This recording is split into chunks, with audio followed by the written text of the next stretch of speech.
Good day. I am, as you know, your English educator, Mr. Sibego, and in your wiki I'm Benir Sibego.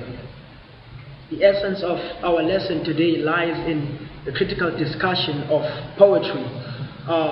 In this video, I wanted to emphasize that when dealing with critical analysis in poetry, we must look at the meaning of the poem, but more integrally, let us focus on the sound devices that are employed in order to augment the argument behind the poem.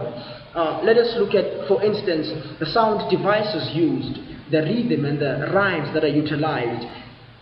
The other examples may be your assonance and the alliteration. Let us look at the figures of speech that are utilized, your metaphor, your simile, your euphemism.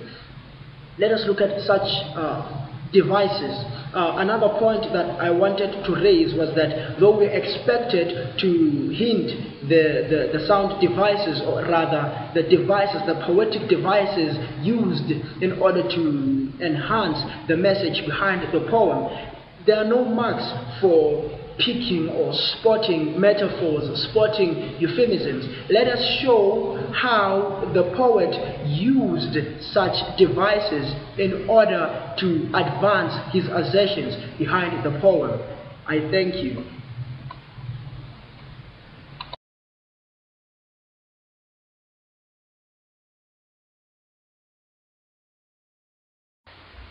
Shall I compare thee to a summer's day?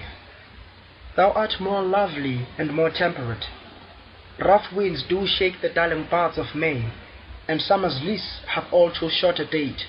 Sometime too hot the eye of heaven shines, and often is his gold complexion dimmed, and every fair from fair sometime declines, by chance or nature's changing course untrimmed.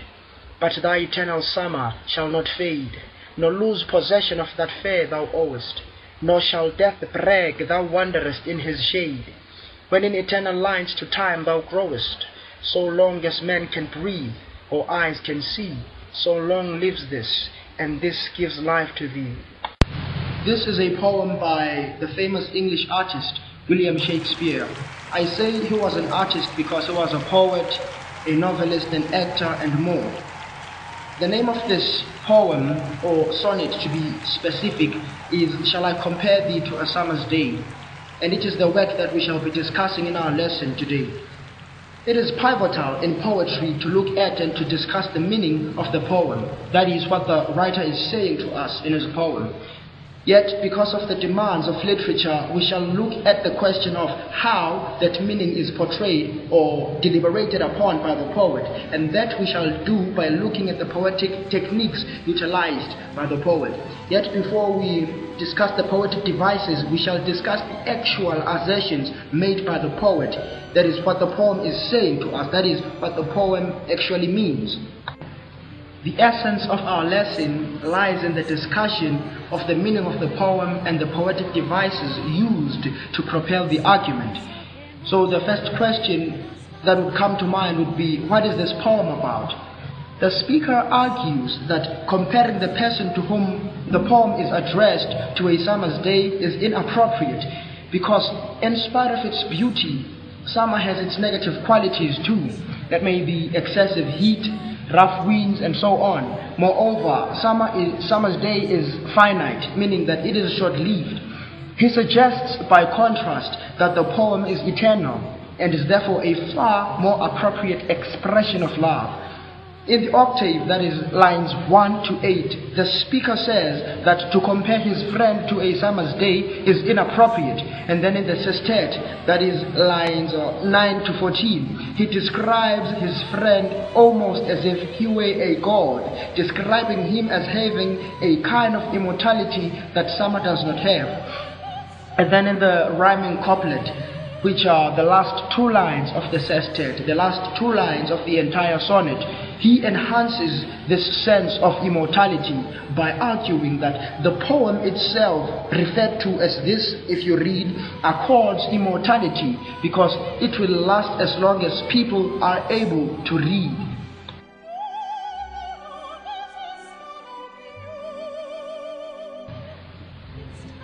In discussing the poetic devices, we shall look at the metaphor, the diction and the repetition of words as vehicles used by the poet to propound his argument.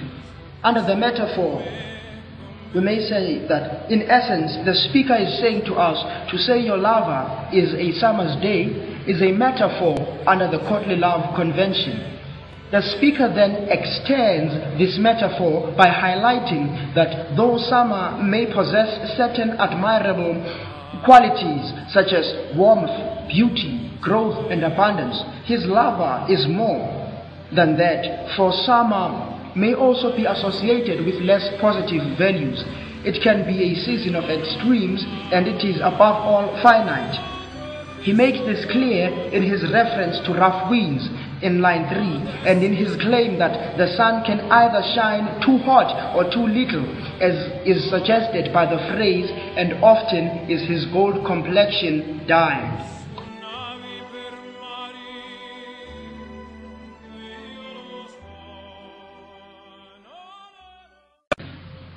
The poet also uses repetition as a device to drive his argument.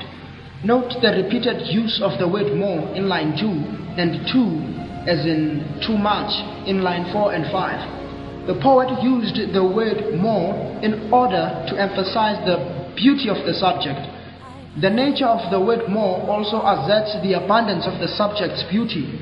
By repeating the word, the poet is drawing our attention to the argument that the subject is more of a specimen of beauty in comparison to the summer's day.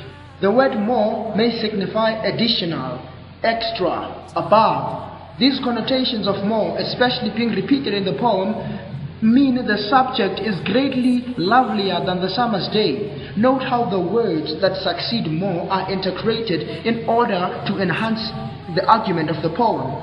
Thou art more lovely and more temperate. This further enhances the argument of the poem. The word too in line 4 and 5 is used to exaggerate the brevity of summer in the 4th line and to exaggerate its heat in line 5. This repetition of words is used by the poet to contrast the beauty of the subject and that of the summer's day. Every repetition utilized in the poem essentially draws our attention to what the poem is arguing.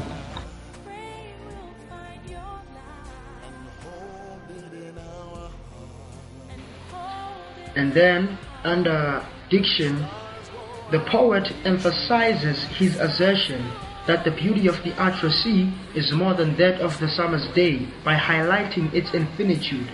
The poet uses specific words and phrases to do this. In line 9, the poet writes, "But thy eternal summer shall not fade." He further uses the line, "When in eternal lines to time thou growest," that is line 12. He does this in order to highlight the endlessness of his friend's or lover's beauty. He does this especially by using the word eternal repeatedly. Note that the word eternal refers to unending, infinite, and forever existing. All these connotations of eternity prove the opposite of the span of the summer's day, which is obviously short-lived in comparison to eternity. To add, if the beauty of the friend of the speaker was to be sunlight, it would have to be more perpetual. Thus, the writer is further magnifying the beauty of the friend. Therefore, we certainly comprehend that the beauty of the addressee outlasts the span of the summer's day. The poet further says, "And summer's lease hath all too short a date," in line 4. And by this the poet is suggesting that summer itself as a season is short-lived.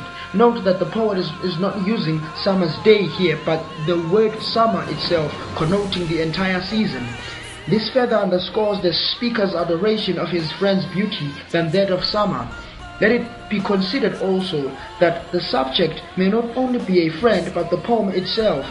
Note the line, "When in eternal lines to time thou growest," that is line 12. The lines may be referring to the lines of the poem itself. This clearly highlights that the poet used specific diction in order to argue that his friend is more adorable than summer. Thank you.